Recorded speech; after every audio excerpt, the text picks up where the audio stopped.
Good morning guys. Ayan ang garden dito, pawala na ng mga bulaklak kasi taglamig na. Ayan, iilan-ilan na lang ang bulaklak niya, pero maganda-ganda pa rin. Pero agaano na siya, nagda-dry na. Patapos na kasi taglamig na kaya tapos na ang mga bulaklak.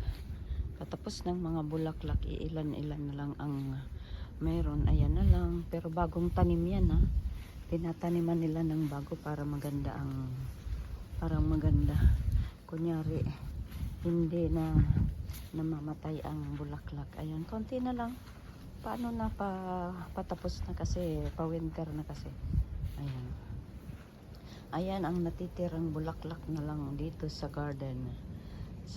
Japanese garden ito Ayan, sa Japanese garden. Ayan na lang ang natitirang bulaklak, iilan-ilan na lang.